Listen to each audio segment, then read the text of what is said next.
In 1863, in Vermont, a wedding was recorded that should have been ordinary. A church filled with oil lamps, a bride in a veil of lace, signatures entered neatly in the county register. Yet from that day forward, something resisted the arithmetic of time. The bride never grew older. Photographs tell the first part of the paradox. One image, dated 1863, shows a young woman aged 23 according to the caption. Another image, 12 years later, places her before the same gate, posture unaltered, face untouched by age. A third, nearly 3 decades after the first, captures her again, still 23, in the eyes of all who looked. Dresses shifted with fashion, backgrounds altered by season, but her face remained constant. Not altered, not blurred, not diminished, still recorded. Registers reinforced the impossibility. In the 1870 census, her name was written beside the number 23. In 1880, the same number appeared, inked by a different clerk. In 1890, most federal records perished in fire, yet surviving fragments preserved her entry unchanged. 23 again. Whether error, collusion, or ritual, the result was the same. Her age never advanced. The file, in its bureaucratic cadence, refused to let her grow old. Pause here. Where are you listening from? What hour is marked on your clock? These accounts travel strangely, carried across continents and midnights. To study them, it helps to know who else keeps watch. Write it down, leave it visible, so that the file carries your witness with it. This is not a rush. The file will not be hurried open. Each page must be turned in sequence, each silence weighed. What is absent matters as much as what remains. What is crossed out can accuse more sharply than what is left plain. That is the ritual. Neighbors offered their own fragments. One diary from 1878 reads, "She stands at the market, unchanged from when I was a girl. My children age, but she does not." Another, in 1886, "She smiles as before, no lines on her face. I cannot reconcile it." Private writings confirm what registers and photographs already suggested. Constancy where change should have been. Whispers turned her into myth. Some said she was blessed, others cursed. Some claimed she was not a woman at all, but a figure kept alive by clerks who feared debts unpaid. Stories mutated, but the record remained fixed. Official ink preserved the illusion, or perhaps created it. If you have not subscribed, consider this an invitation. These files run long, their descents deliberate. They resist closure.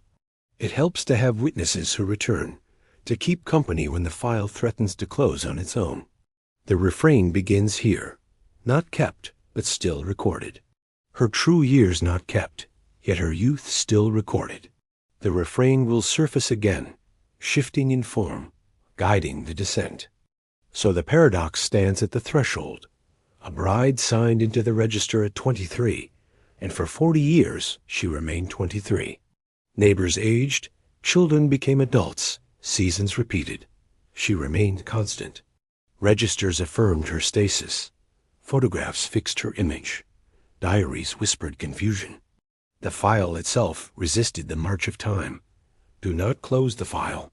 The church where her vows were spoken still stood decades later, its wooden beams weathered, its bell cracked, yet her presence seemed untouched. Visitors described her as if she were a fixture of the building itself, unchanged even as plaster peeled and hymns shifted. The town adjusted to her constancy.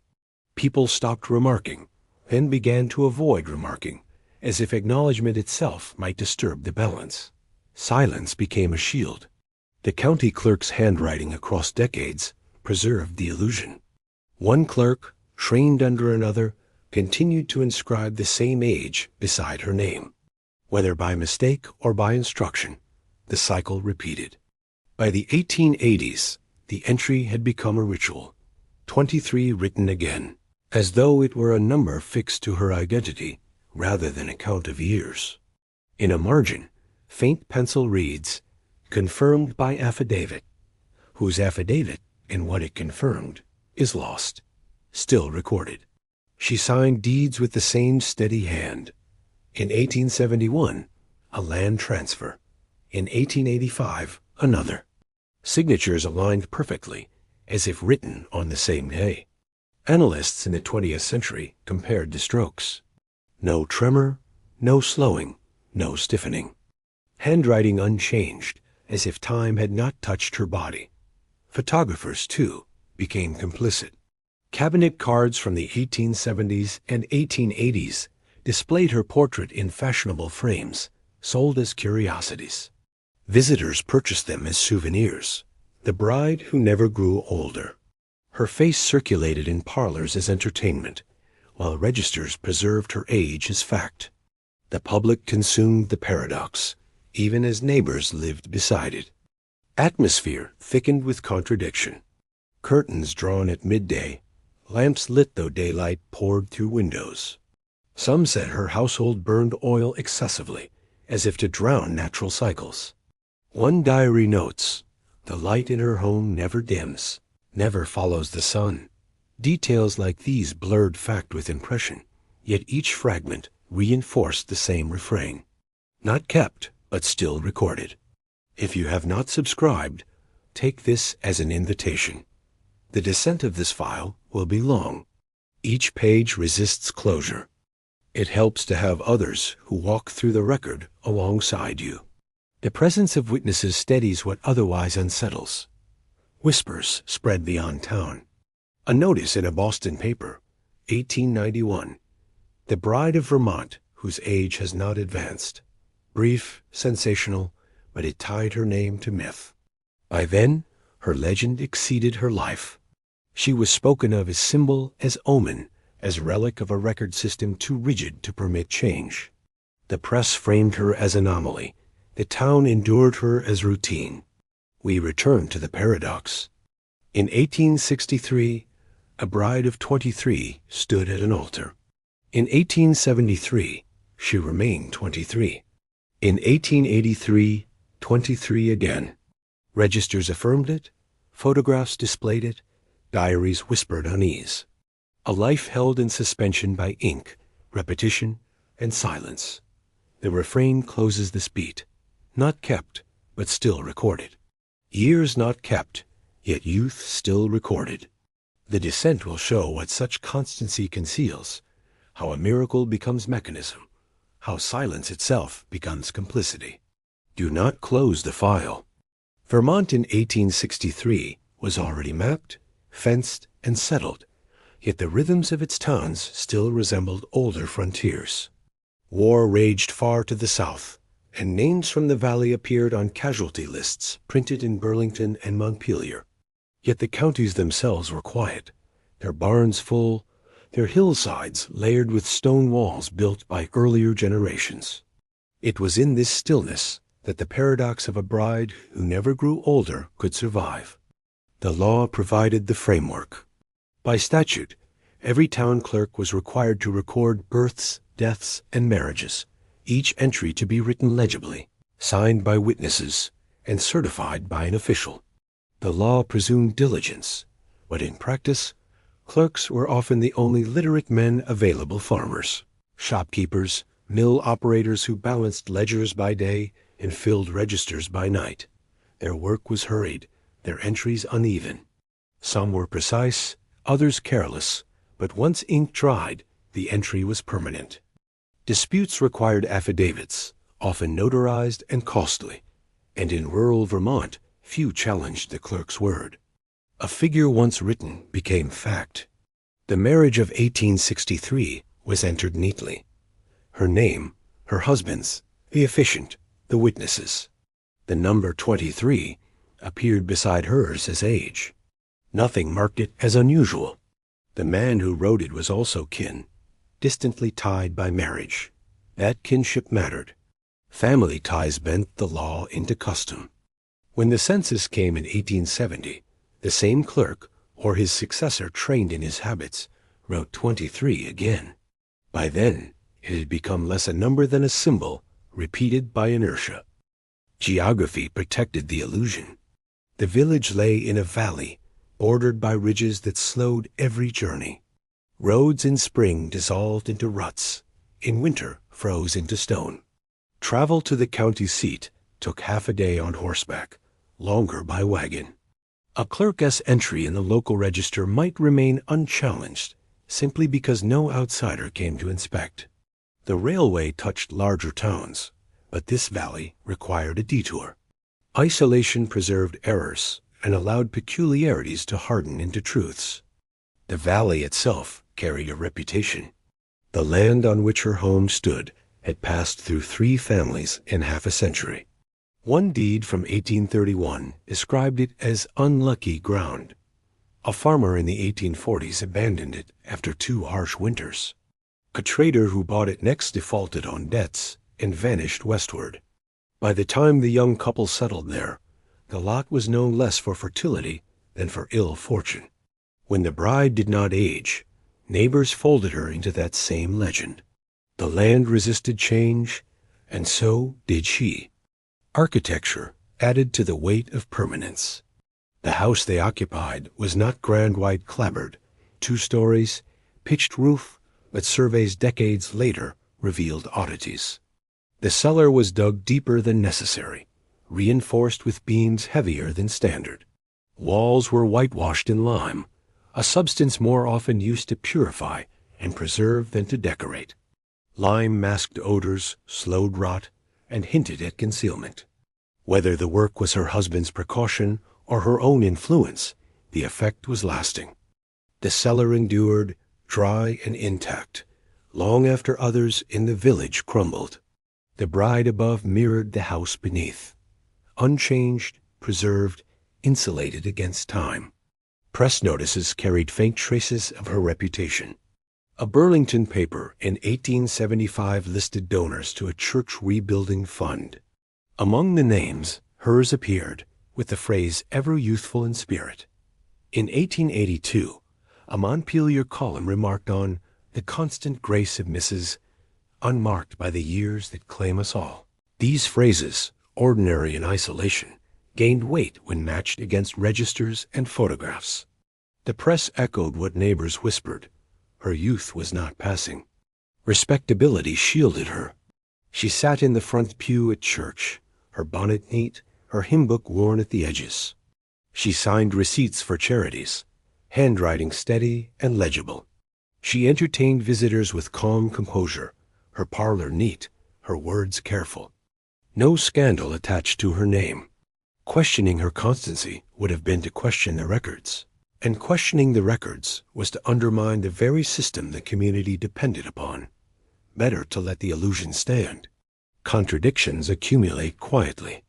Law demanded accurate registers, yet clerks copied the same number forward. Geography slowed inquiry, yet registers hardened quickly. Architecture preserved the home, while ledgers preserved the woman. Respectability stood beside immovability. To the community, the woman who never grew older was not an error to be corrected, but a fact to be endured. This is where the first half of the context closes. Respectability in public, irregularities in record, permanence in stone, and silence in law. The paradox of the bride was not hidden. It was written, signed, and preserved. And once written, it could not be unwritten. By the 1870s, Vermont had begun to change. Railroads lengthened, telegraph wires tightened the weave of communication. Yet valleys like hers remained semi-detached, slow to receive visitors, slower still to correct anomalies. When outsiders arrived, they often stayed only briefly, remarking on scenery rather than on people. The bride's unchanging presence passed unnoticed by travelers who lacked context. Within the village, however, it became the quiet axis around which conversations turned. The Civil War had marked the valley in absence. Men who marched away left farms to wives, sisters, parents. Some never returned. The registers filled with names struck through, marked deceased at battle. In contrast, her name remained unaltered, her age unadvanced. To grieving families, the sight was strange. Children grew fatherless. Widows remarried, but the bride stayed constant. The register confirmed what eyes already saw. The paradox hardened with each census. Local governance deepened the entanglement. Town meetings, held each March, voted on roads, schools, poor relief.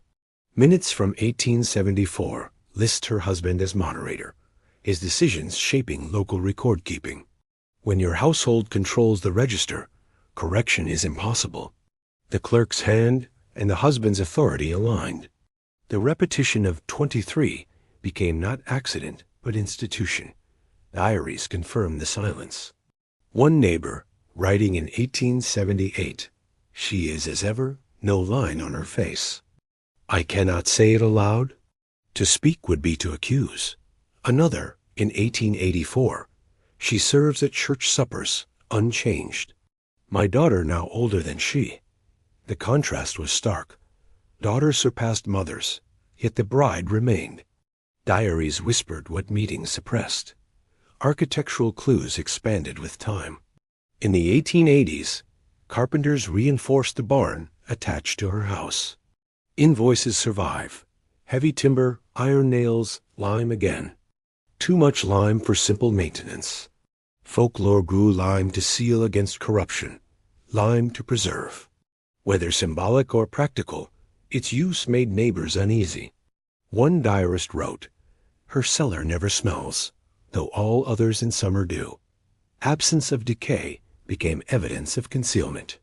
Press snippets multiplied. A Montpelier journal in 1886 referred to her as the youthful matron of Valley. In 1890, a Boston correspondent visiting relatives noted in a travel column, "One lady of the Valley is remarked upon for an appearance that defies years." Such phrases seemed innocent, yet they spread the legend outward. She became a curiosity, a point of local color, folded into the genre of New England oddities. Respectability combined with peculiarity, and the press rewarded both. Contradictions deepened. Respectability made her untouchable. Architecture preserved her home against time. Law preserved her age against correction.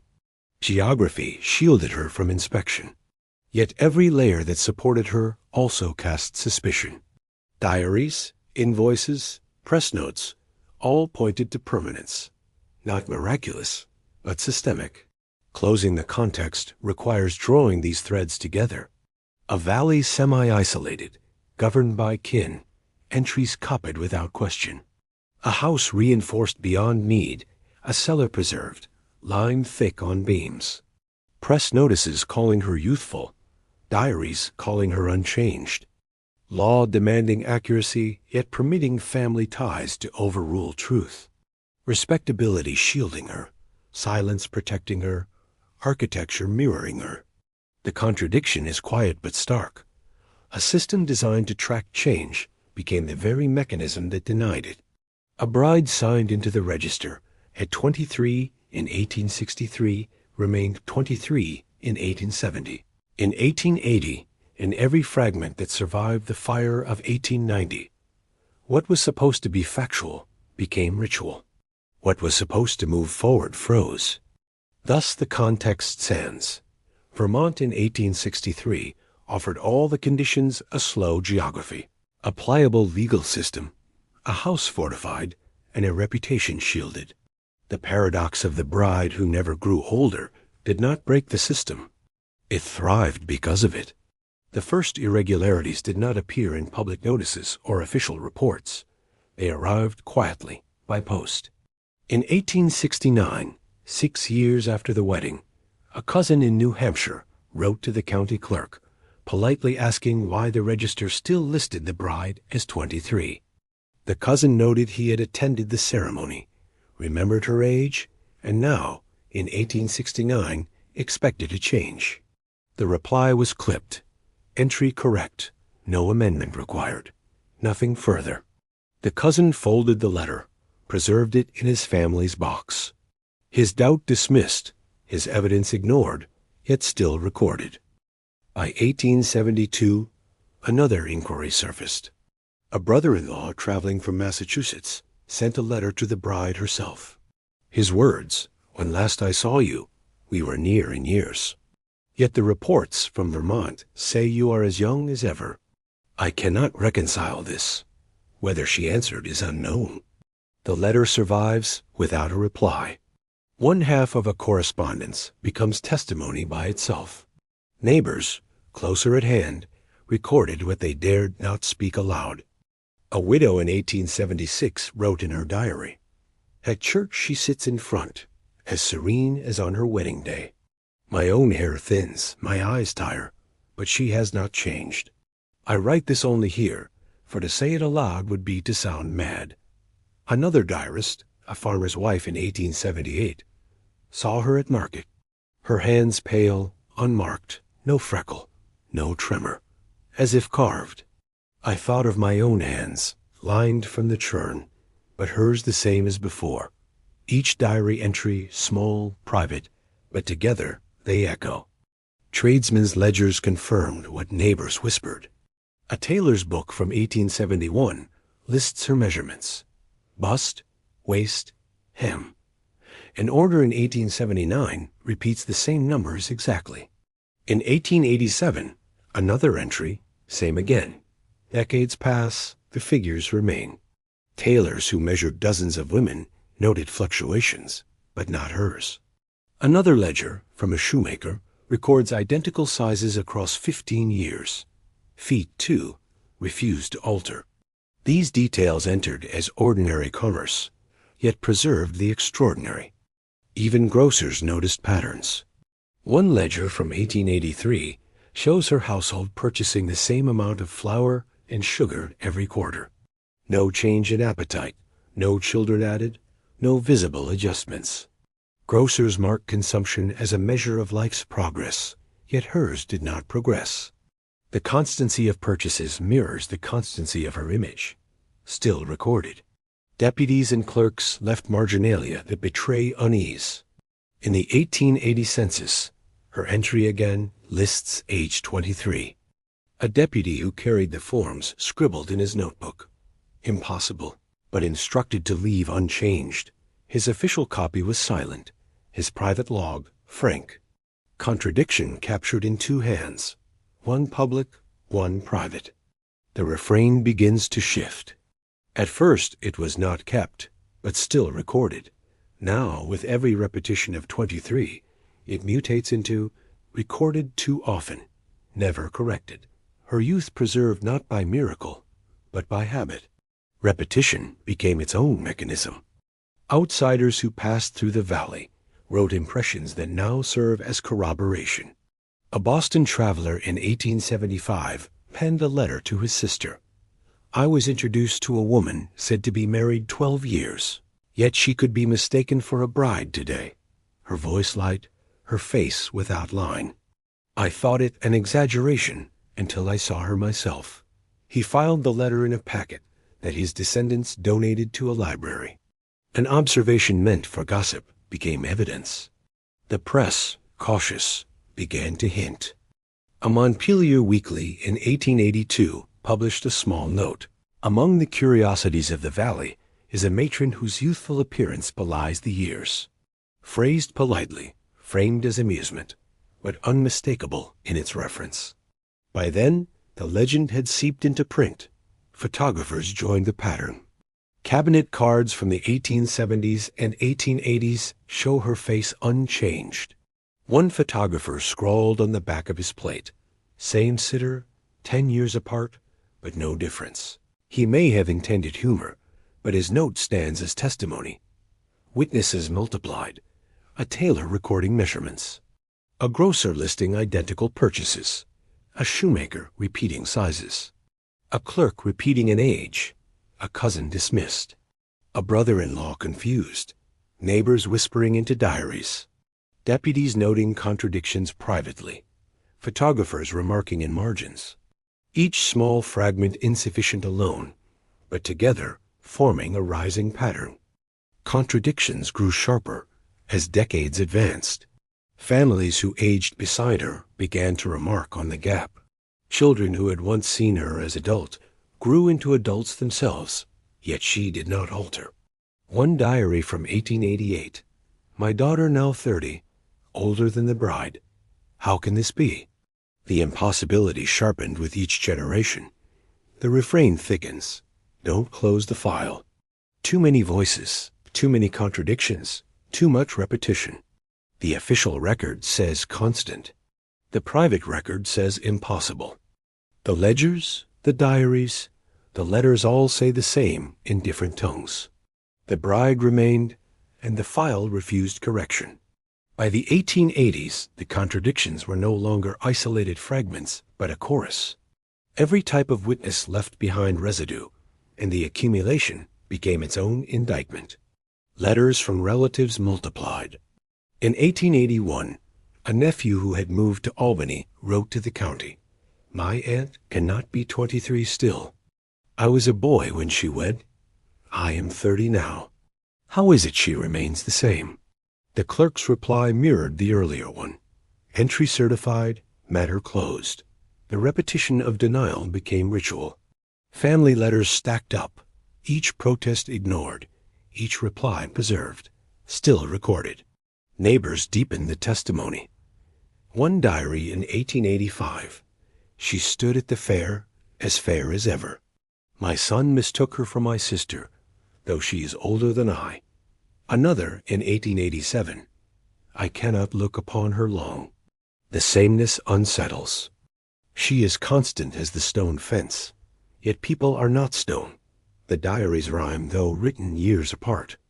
Unease without action. Suspicion without petition. Tradesmen, too, continued their accidental record-keeping. A dressmaker's invoice from 1889 repeats identical measurements once more. The margin notes, as before. A shoemaker's log from 1892 still lists the same size boots, unchanged from 20 years prior. An apothecary's account book shows she purchased the same tonics each spring, same quantities, same brands. Never more, never less. Commerce becomes testimony. Ordinary transactions reveal extraordinary stasis. Deputies left sharper traces. In 1886, one census taker scrawled privately, "I wrote 23, though she is clearly nearer 50, ordered not to alter." His official form matches all others, but his notebook betrays the truth. The split between public and private widened. By the 1890s, the national census fire destroyed many records, but fragments from Vermont survived. Among them, her entry again, 23. The disaster erased countless names, yet hers remained untouched. Survival of record aligned with survival of youth. Chance reinforced illusion. Press attention grew bolder. A Boston Herald column in 1891. In a valley of Vermont lives a lady whose years are said not to pass. Photographs confirm what neighbors whisper. The article stopped short of accusation, but it named the valley, nearly named her. The legend was out. Respectability kept her shielded locally, but elsewhere she became curiosity, almost spectacle. Photographs circulated more widely. A cabinet card dated 1893 shows her as she had been 30 years earlier. A penciled note on the reverse, "The bride eternal." Visitors bought the cards, carried them home, spread the tale. Folklore attached to her face. Witnesses now spanned categories. Relatives who protested, neighbors who whispered, tradesmen who measured, deputies who confessed in margins, photographers who hinted, newspapers that printed. Each contradiction fed the next. Alone, each fragment could be dismissed. Together, they formed a rising pattern of impossibility. The refrain shifted once more. From not kept, but still recorded, to recorded too often, never corrected, to now, repeated until believed. The endless copying of 23 transformed error into fact, habit into permanence. The refrain echoes, repeated until believed. By the century's end, children who had once seen her as elder now stood older than she. One diary in 1897. My grandchildren grow, my daughter grays, but she is constant. The years obey her not. The impossibility sharpened into myth. She became less woman than artifact. The irregularities could not be reconciled. Official registers insisted on youth. Family letters cried contradiction. Tradesmen's invoices confirmed sameness. Diaries whispered unease. Newspapers spread curiosity. Photographs froze her image. The pattern did not explain it, only amplified. And so beat 3 closes on a paradox made sharper by accumulation. The witnesses cannot be aligned, yet they rhyme. Their testimonies cannot be reconciled, yet they insist. Refrain settles. Repeated until believed. Don't close the file. Vermont in 1863 was not wilderness, yet it was not fully bound by modern speed either. The state was mapped, farms fenced, roads cut, but distance still weighed on every journey. The Civil War consumed the nation, and names from this valley appeared on casualty rolls printed in Burlington. Yet the valley itself remained still, caught in rhythms older than the rails that had only begun to reach the larger towns. It was here, in this blend of order and isolation, that the file of a bride who never grew older could be written, maintained, and left unchallenged. The law set the stage. Since the 1850s, Vermont required the registration of marriages, births, and deaths, each to be logged by the town clerk. But clerks were rarely full-time officials. They were farmers, millers, storekeepers, who kept the ledgers in the evening after tending their own accounts. Their handwriting fills the registers with uneven lines. See prior page, confirmed later, per affidavit. Once entered, however, these marks carried the force of law. To correct an age or amend a date required affidavits, witnesses, fees barriers that discouraged all but the most determined. An entry written in haste could last unaltered for half a century. Her marriage entry in 1863 was precise. Her name, his, the officiant, the witnesses, the number 23.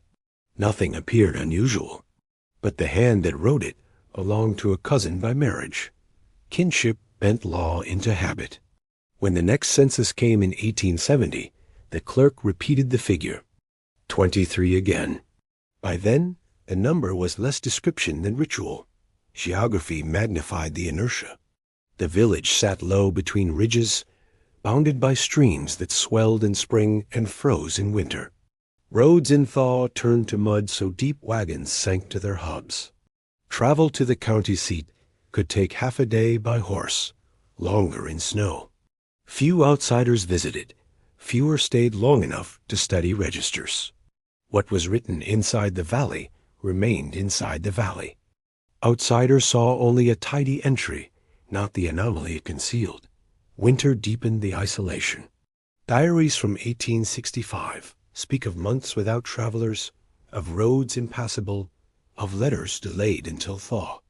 The bride's image, frozen in time, fit the landscape itself. Neighbors remarked that she looked as constant as the ridges that shadowed the valley. Geography shielded her. Time outside passed faster than time within. Local history wove the illusion tighter. The land her house stood on had a reputation. Records show 3 families abandoning it between 1830 and 1855. One deed described the lot as difficult ground. Another, unlucky. An 1840 letter from a departing farmer mentions soil sour, winters cruel, house not kept. When she and her husband settled there, they inherited not only property, but a legend of permanence and ill fate. Neighbors folded her into that story. If the land resisted change, why not its inhabitants? Architecture sealed the sense of immovability. The house was a clapboard structure, like many others 2 stories, pitched roof, but its cellar was built differently. Surveys decades later revealed beams thicker than common, walls coated heavy with lime, vents bricked narrower than standard. Lime preserved, lime concealed. Its slow decay, masked odor, suggested deliberate reinforcement. Neighbors remarked that her house never smelled musty, never shifted with season. The structure itself mirrored her, untouched, unaltered. One carpenter's bill from 1868 lists timber, lime, and vent shuttering. Such items were not usual for farm repairs. Reinforcement beyond need. When asked years later, a carpenter's grandson recalled family stories.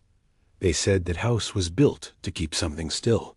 Folklore wrapped around wood and stone, layering myth upon architecture. Press notices were sparse but telling. In 1875, a Burlington paper published a list of donors to a church rebuilding fund. Her name appears with the phrase, "ever youthful in spirit." In 1882, a Montpelier journal called her the constant grace of the valley. In 1887, a Boston correspondent wrote, "One lady here is said to defy the years. None accused, all admired." Respectability blended with peculiarity, and ink spread her legend farther than she ever traveled.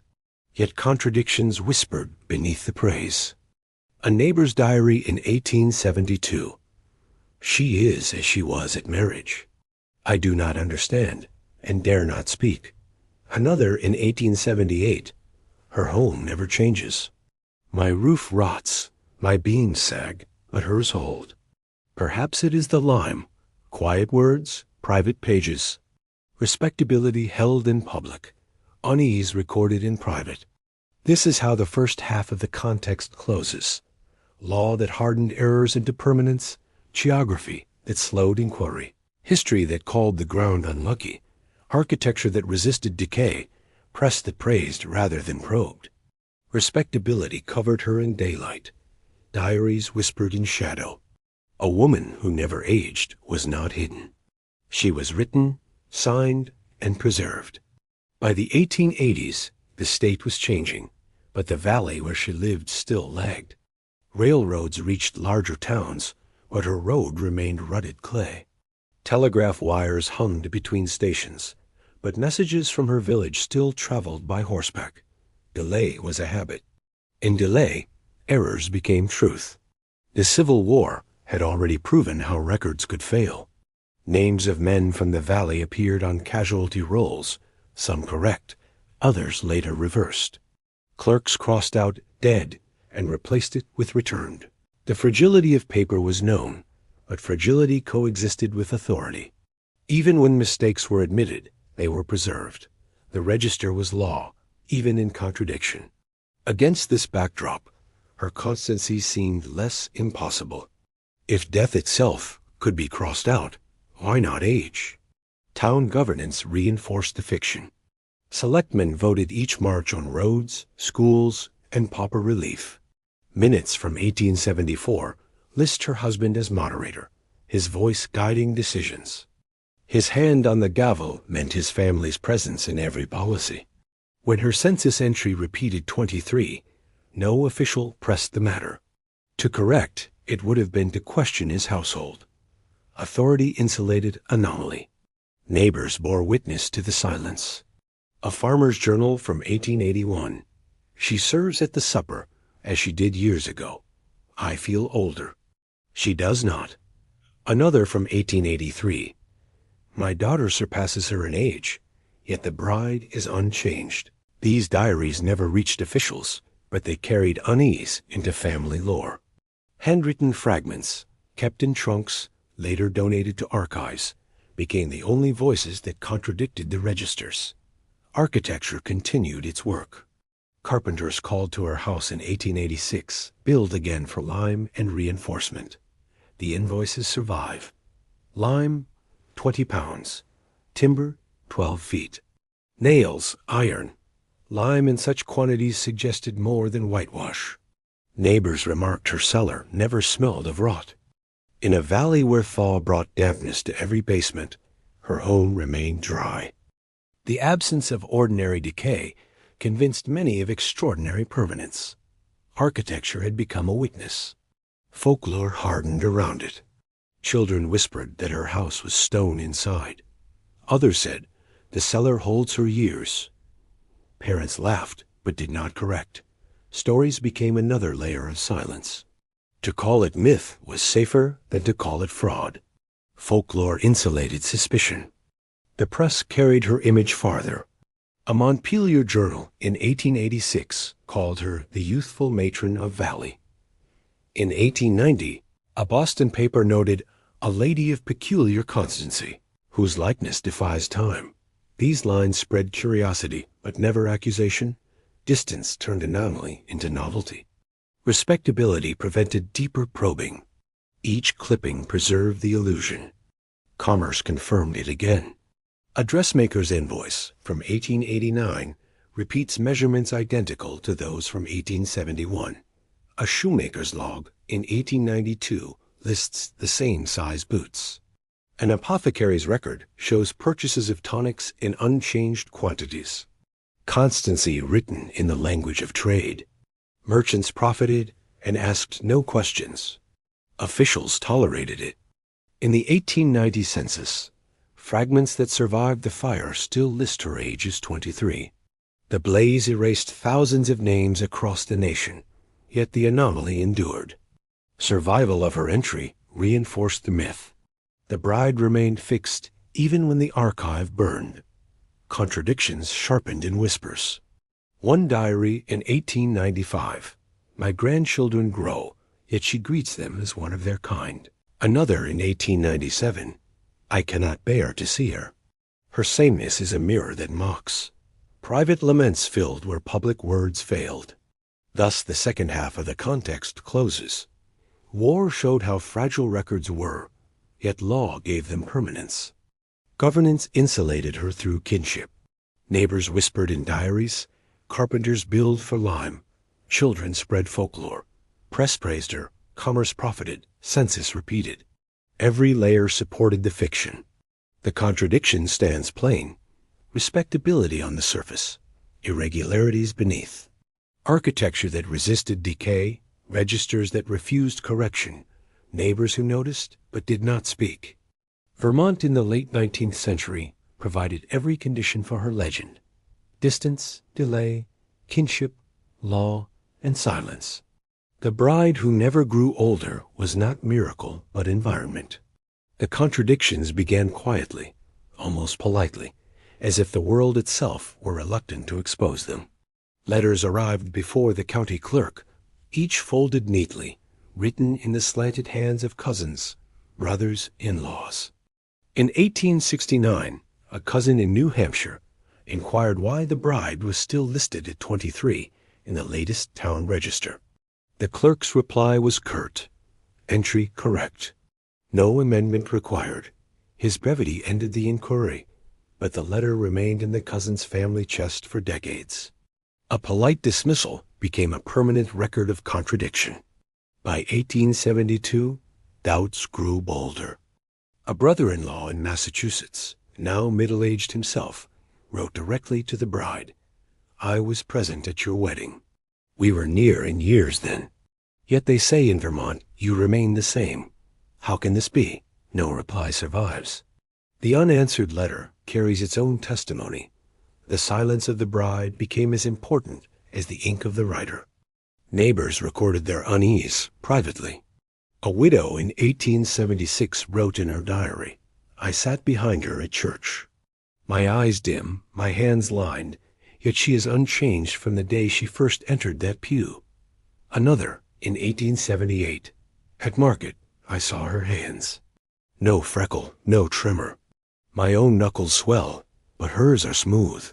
Diaries like these, written in cramped hands, folded into trunks, survived to confirm what officials refused to admit. Private suspicion became historical residue. Tradesmen added their accidental testimony. A tailor's ledger from 1871 lists her waist and bust. In 1879, the same numbers recur. In 1887, again, identical. The note, as before, appears in the margin.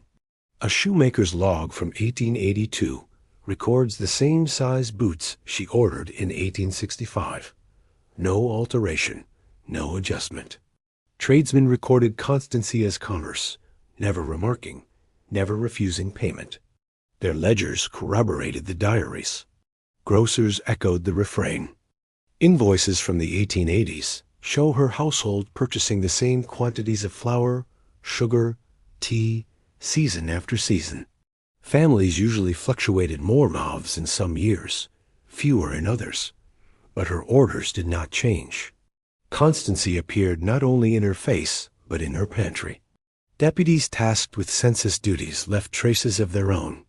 In 1880, her name appears once more beside the number 23. But a deputy's notebook, separate from the official form, reads, clearly older, but instructed not to alter. His handwriting betrays the tension.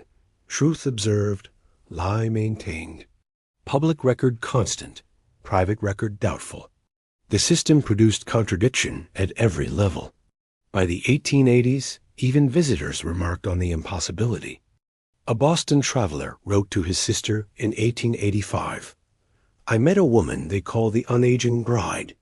She is said to have wed 20 years ago, but she looks the same still.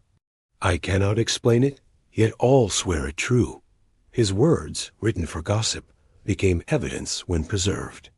The press picked up the whispers cautiously. A Montpelier weekly in 1882. Among the curiosities of the valley is a matron whose youthful appearance belies the years. The phrasing hedges, but the seed is there. Curiosity becomes column. Respectability prevented accusation, but newspapers could not resist intrigue. Photographs confirmed the suspicion in sharper form. Cabinet cards dated a decade apart show the same face, the same eyes. A photographer scrawled on the back of a plate, "Sitter unchanged since last session." He may have meant it lightly, but the note survives as testimony. The refrain mutates. At first it was not kept, but still recorded. Then, recorded too often, never corrected. Now it shifts again, repeated until believed. Each clerk, each tailor, each grocer repeated the same numbers. Each neighbor, each traveler repeated the same phrases. Repetition built belief. Constancy became accepted, not because it was credible, but because it was copied. Contradictions grew sharper as generations turned. Children who had once seen her as adult now stood older than she. One diary in 1888. "My daughter surpasses her in age, yet the bride smiles unchanged." Another in 1890. "My grandchildren run past her door. She greets them as peer, though she should be grandmother." Each new life aged, but hers remained constant. The disparity made the silence heavier. By the 1890s, even the calamity of the census fire seemed to conspire. Most national records for that year burned, but fragments from Vermont survived, and her entry was among them. 23 again. While thousands of names vanished into ash, her anomaly endured. Chance reinforced illusion.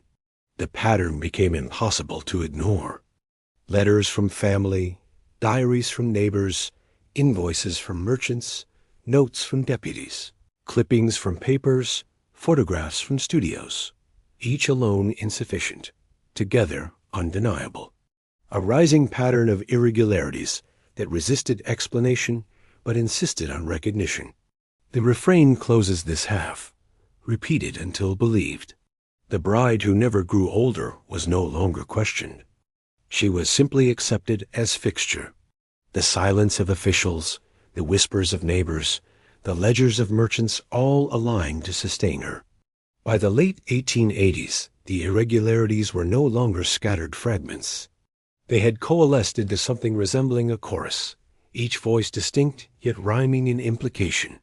Relatives continued to write, their doubts sharpened by decades. In 1889, a nephew from Albany sent a letter to the clerk. "My aunt is listed yet again at 23. I am 40 myself. How is it she remains unchanged?" The reply was identical to earlier ones. Entry certified. No correction required. The uniformity of these replies is itself telling. Bureaucracy did not argue. It repeated. Repetition functioned as denial. Other letters struck a more desperate tone. A cousin in Maine, widowed and poor, asked in 1892 whether her relative might assist her. since you have youth unending and strength preserved. She mistook myth for fact. To her, the registers were not anomaly, but miracle. Her plea remains folded into an archive. The belief of family demonstrates how repetition convinces not only outsiders, but kin. Neighbors left darker words in their diaries. An 1891 entry. I cannot abide to sit near her at service. Her face mocks the years I carry. Each wrinkle of mine is answered by her stillness. Another in 1894. When she walks past my window, I look away. The sameness chills me. Silence outward, confession inward. Diaries carry the contradictions no voice dared to speak aloud. Tradesmen's records extended the pattern. A dressmaker in 1893 listed her order, noting again, same size, no alteration. The phrase had become formula. A shoemaker's book from 1895 repeats the identical number for boots. The routine of commerce concealed the anomaly, yet in hindsight it reveals it. Merchants may not have cared, but their ink preserved what their mouths did not. Deputies continued their uneasy work. One census taker in 1900 scribbled privately, she appears near 60, yet phone lists 23. I am instructed to copy as before. His frustration seeps through the line. Official entries declare one truth, personal notes another. The contradiction grows sharper, the refrain louder. Newspapers outside Vermont grew bolder. A Boston Herald column in 1891. A Vermont bride remains as young as on her wedding day, 30 years ago. In 1895, a New York paper wrote, a woman untouched by age astonishes her neighbors. The articles name no names, but spread the legend. Distance turned suspicion into novelty. Within the valley, it was silence. Beyond it, it was spectacle. Photographs multiplied. Visitors purchased cabinet cards labeled, The Bride Eternal. Photographers leaned into the legend, selling her face as commodity. The images traveled farther than she ever did, pinned to walls, tucked into albums. Her likeness circulated as proof of impossibility. Each print repeated the refrain, unchanged, unchanged, unchanged. The refrain itself shifted again. Earlier it was not kept, but still recorded. Then recorded too often, never corrected. Then repeated until believed. Now it becomes preserved because it profits. Merchants profited from her orders, photographers from her image, newspapers from her legend. Officials profited in reputation by protecting her respectability. Even neighbors profited, in a way, by having a curiosity to tell visitors. The illusion endured not simply because it was repeated, but because it served. Generations added their testimony. Children who had once seen her as adult grew old themselves. A diary in 1898. I was a boy at her wedding. Now I am grandfather, yet she stands the same. It is as though time circles her but never touches. The words, weary and bewildered, show the toll of anomaly on those forced to live beside it. By the turn of the century, the contradictions were complete. Official registers insisted she was 23. Family letters insisted otherwise. Neighbors' diaries whispered unease. Merchants' ledgers repeated measurements. Deputies' notebooks contradicted census forms. Photographers sold identical faces. Newspapers spread her myth. Every category of record conflicted with another, yet all reinforced the same impossibility. The pattern had risen beyond correction. Too many repetitions to undo, too many silences to pierce. She became fixture, less person than parable. To question her was to question the authority of law, the accuracy of trade, the integrity of press. Few dared. The system itself had too much invested. The refrain closes this beat with its final form, preserved because it profits. Her youth was not miracle, not error, not oversight. It was currency. Registers, merchants, ministers, photographers, editors, all had reason to keep her 23. And so she remained, repeated into permanence. The file shifts here from whispers to machinery. What neighbors feared and relatives questioned was never random. It was maintained, reinforced, repeated by design. The bride's constancy was not miracle, but method. The first layer was kinship. Families in small Vermont valleys were networks of blood and marriage braided into authority. Her cousin by marriage was the clerk who entered the number 23 into the wedding register. Her husband moderated town meetings. Brothers-in-law sat on church vestries. Each was gatekeeper of some ledger or book. To understand how she remained ageless, one must see how those holding pens shared her name by bond. The law trusted clerks, and clerks trusted family. In this circle, error became permanence. Clerical practice reinforced the kinship. Once 23 was written, later clerks repeated it rather than amend. Notes like "as before" and "confirmed by affidavit" appear in the margins. Affidavit here did not mean strangers swore truth. It meant kin attested. Witnesses were chosen who would not contradict. The affidavit was shield, not challenge. Law, meant to preserve accuracy, became tool for continuity. Geography, too, played its role in mechanism. Isolation discouraged oversight. A census deputy from Montpelier might travel to the valley once a decade, but he copied what the clerk presented. If he saw her in passing, his glance lasted seconds. The road out of the valley was long. His duty was quick. He wrote what was told. Geography funneled authority back to local clerks. The architecture of her house became part of the system. Built in ordinary clapboard above ground, the cellar beneath was unusual. Beams thicker than common, lime heavy on walls, vents narrowed. Lime served three purposes: to whiten, to cleanse, to preserve. Neighbors noted that her house never smelled of damp, never sagged with thaw. Visitors described her parlor as unchanged in arrangement, curtains always drawn, lamps lit regardless of daylight. Architecture engineered sameness. When nothing in a house alters, its occupant appears equally fixed. Presentation was calculated. She appeared only in settings she could control: parlor, pew, garden gate. Rarely in fields, rarely in harsh light. Photographs show the same posture: seated, veil or bonnet, light angled to smooth. Cabinet cards from different decades repeat the same pose, so precisely that skeptics wondered if old negatives were reused.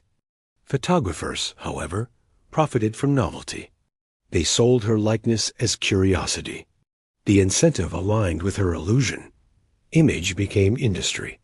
Commerce created another reinforcement. Tailors logged the same measurements across decades. Shoemakers listed the same sizes. Grocers recorded identical orders. Were these true reflections or habitual entries? Likely both. Tradesmen preferred stability. A repeated order required no extra work. For them, constancy was profit. For her, it was preservation. Ledgers intended to track variation became archives of sameness. Clergy sanctified what commerce normalized. Sermons in the 1880s praised those among us whose spirit never ages. Parishioners glanced toward her pew. Ministers transformed anomaly into blessing. To doubt her was to doubt providence. Religion absorbed irregularity, recast it as gift. Community shield was not only silence, it was reverence. Finance held the structure together.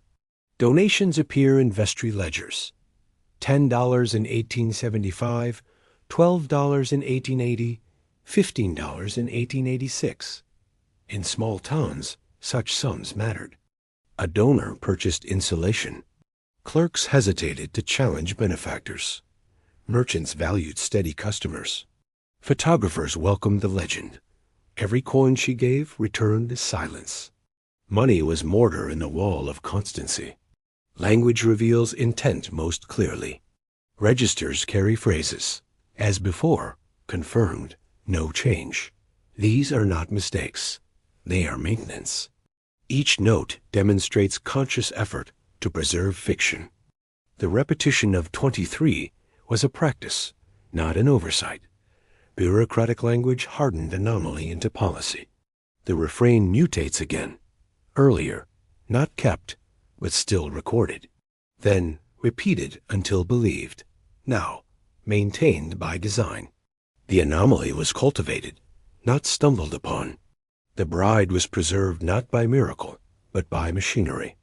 Still recorded across every fragment. Letters asking, ledgers repeating, sermons praising, photographs replicating. Together, they reveal a mechanism precise in its parts. If the first half of the mechanism showed the gears, the second half shows the shield, the way suspicion was contained, neutralized, repurposed. Letters that questioned her age were folded away with identical replies. Entry correct. No amendment required. Confirmed by affidavit. These were not explanations. They were closures. Bureaucratic phrases that transformed challenge into silence. Each relative who wrote received the same formula. Some kept the replies as evidence. Others gave up.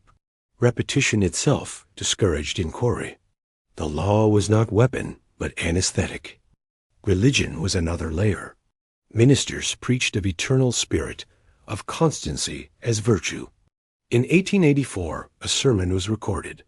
The Lord grants some among us the bloom of youth everlasting. Congregants heard the words and looked toward her pew.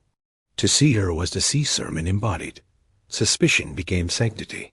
To question her was to question providence. Doubt was replaced with reverence. Economy reinforced the fiction. Merchants profited from her purchases, predictable and steady. Photographers profited from her image, sold as curiosity. Newspapers profited from her legend, framed as novelty. Each institution found advantage in her constancy. The illusion endured because it was profitable. Preservation became commodity. Legal frameworks hardened the wall. Vermont law required affidavits for corrections to vital records. But affidavits demanded witnesses, and witnesses were kin. No outsider could assemble enough signatures. No outsider had incentive to pay fees. The mechanism did not resist correction by force. It resisted by cost. The path of least resistance was silence. Architecture continued its work as shield. Visitors described her house as airless, unchanged, curtains closed, lamps burning, furniture unmoved. To step inside was to enter tableau. In such space, constancy seemed natural. Lime kept decay at bay. Heavy beams muffled sound. The house was constructed not only to endure, but to conceal the passage of time. Built form protected human form. Language did subtle work. Words repeated in notices and sermons became incantations, ever youthful, unchanged. As before, each repetition dulled doubt. When words circulate enough, they overwrite observation. Constancy was not only recorded, it was spoken until it was believed. Community shield was complete. The sheriff ignored complaints. The clerk dismissed inquiries. The minister blessed. The editor published curiosities. Neighbors whispered, but did not petition. Every layer of authority reinforced the others. The system did not fracture. It held. The refrain hardens here. Earlier, not kept, but still recorded. Then repeated until believed. Now it becomes preserved. Because it profits. Each actor gained by keeping her unchanged. Clerks gained authority. Ministers gained parables. Merchants gained income. Photographers gained sales. Newspapers gained readers. Even neighbors gained a story to tell. Interest aligned into permanence. Folklore itself acted as shield. Children whispered that she had sold her years. Some said the cellar held her age in jars. By turning anomaly into story, they defanged it. Myth provided cover. A tale is easier to live with than an accusation. Finance bound the system tightly. Vestry ledgers show steady donations. $10 here, $15 there. Such sums in a poor valley bought loyalty. Officials reluctant to lose benefaction tolerated irregularity. Clerks who saw anomalies had reason to avert eyes. Money smoothed contradiction. In the end, the mechanism was not supernatural, but systemic. Kin filled registers. Clerks repeated. Merchants normalized. Photographers staged. Ministers sanctified. Editors spread. Neighbors tolerated. All gained something. None lost. A bride who never grew older was not miracle. She was prophet. The refrain closes this beat. Not miracle, but method. Not error, but design. Not ghost, but incentive. Exposure never came as confession. It came by accident, as most files do. In the spring of 1901, a flood swelled the river that curved past the valley. Soil shifted, culverts collapsed, and basements filled with water. Neighbors inspecting damage near her house noted that her cellar, so often praised as dry, had not escaped. Lime-streaked water ran into the road, thick, chalky, unnatural. One farmer wrote, "The flood shows what the house hides. His lying remains in a family journal." The odor unsettled those nearby. It was not the smell of fresh lime alone. Some described it as acrid, bitter, clinging. A boy collecting kindling retrieved a fragment of cloth, waterlogged, stained with white residue. When he showed it to elders, they told him to burn it. He disobeyed, and the cloth survived, tucked into a trunk where it was rediscovered decades later. The flood carried residue into daylight. Rumors spread first in whispers, then in petitions. Families who had long tolerated the anomaly began to tally grievances. Letters resurfaced unanswered inquiries from the 1870s and 1880s now read as proof of deception.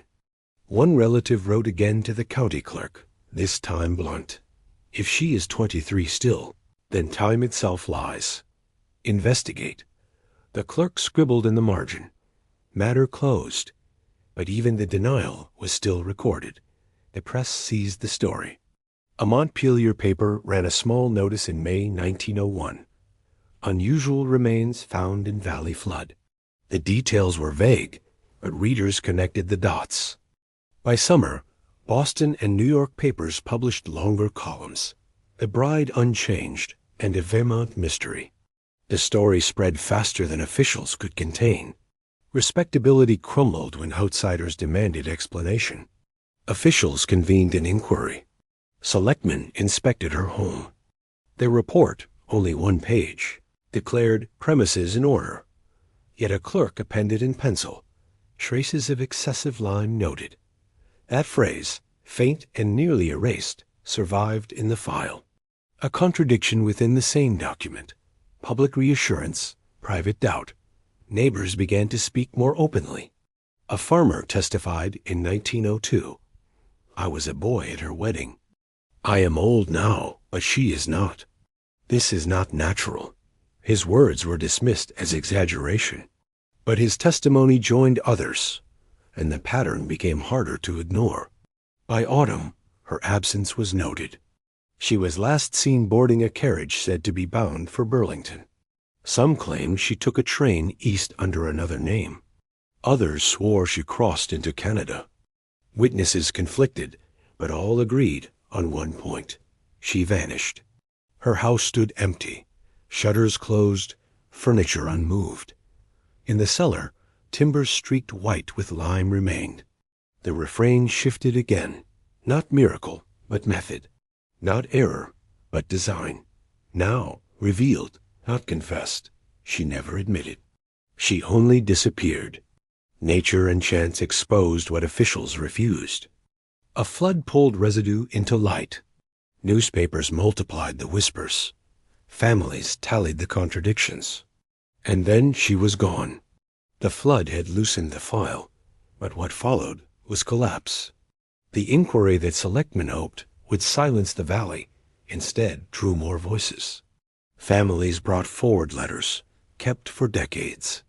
A cousin laid out the 1869 reply, marked entry correct. A nephew displayed the 1889 dismissal. No correction required. A farmer's widow produced her diary entries. She is unchanged, though I wither. Each fragment, once private, now entered public circulation. The town had lived with contradiction quietly. Now the contradictions spoke together. The discovery inventory grew. Carpenters who repaired her barn in 1901 noted beams chalked white with line thicker than any they had seen. One laborer swore he found scratches on timber, like from fingernails. A boy who played near her cellar described jars, sealed, floating in water after the flood. Whether memory exaggerated or not, the words entered rumor, and rumor carried weight. Newspapers pressed harder. The Boston Herald, July 1901. The bride whose age defies time. The New York Tribune, August. A Vermont wonder exposed by flood. Some papers mocked, others sensationalized, but all repeated her name. What had been local myth became national curiosity. The legend no longer protected her. It marked her.